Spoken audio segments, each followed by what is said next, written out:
आज हम बात करेंगे हिरोशिमा और नागासाकी की, एक ऐसी कहानी जो असल में पूरी इंसानियत के लिए एक बहुत बड़ी चेतावनी है। एक पल के लिए सोचिए, एक बिल्कुल आम सी सुबह। लोग अपने अपने कामों पर जा रहे हैं, बच्चे स्कूल के लिए निकल चुके हैं। मतलब सब कुछ एकदम नॉर्मल था।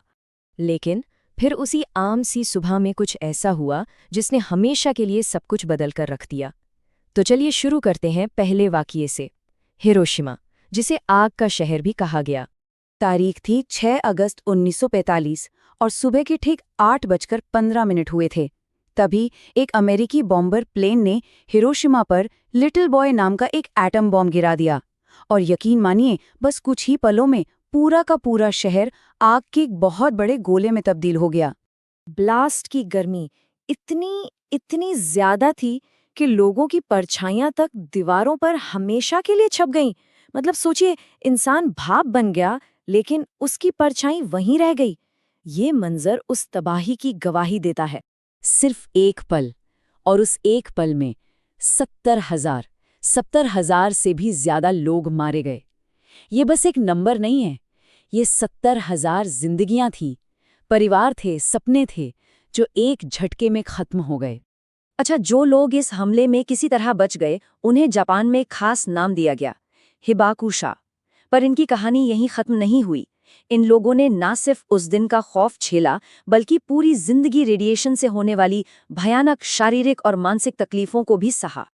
अभी हिरोशिमा की आग ठीक से बुझी भी नहीं थी, दुनिया सदमे में थी कि ठीक 3 दिन बाद एक और शहर पर वैसा ही कहर टूट पड़ा। अब बात करते हैं दूसरी तबाही की, नागासाकी। तो हिरोशिमा के ठीक 3 दिन बाद 9 अगस्त 1945 को दूसरा एटम बॉम्ब गिराया गया, और इस बार टारगेट था नागासाकी शहर। इस बम को नाम दिया गया था फैट मैन।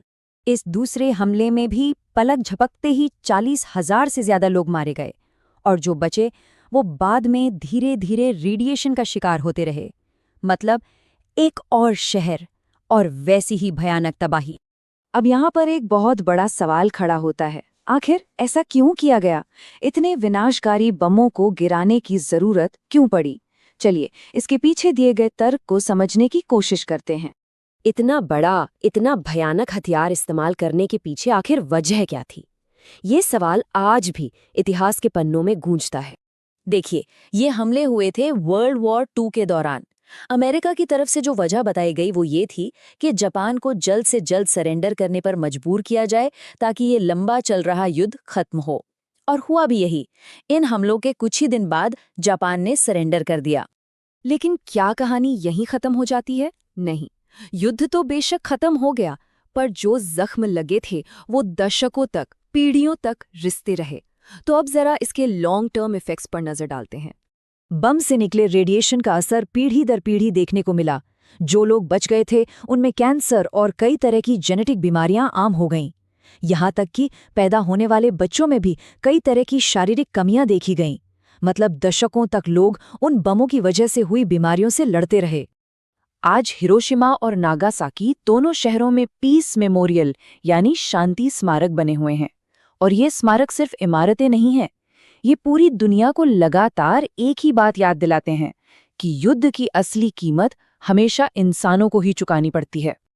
और यहीं से हम इस पूरी कहानी के सबसे जरूरी हिस्से पर पहुंचते हैं। ये जो कुछ भी हुआ, ये सिर्फ इतिहास का एक पन्ना नहीं है, ये असल में पूरी इंसानियत के लिए एक चेतावनी है, एक सबक है जिसे कभी नहीं भुलाया जाना चाहिए। तो इस पूरी तबाही का सबसे बड़ा सबक क्या है? वो ये है कि युद्ध किसी भी मसले का हल नहीं होता। इतनी जानें गंवाकर, इतनी पीड़ा सहकर इंसानियत ने यही एक बात सीखी है। याद रखिए, हिरोशिमा और नागासाकी ये सिर्फ 2 शहरों के नाम नहीं हैं, ये इंसानियत के माथे पर एक चेतावनी की तरह हैं। तो सवाल बस इतना सा है कि अगर हम इतिहास से सबक सीखने में चूक गए, तो अगली बार क्या हो?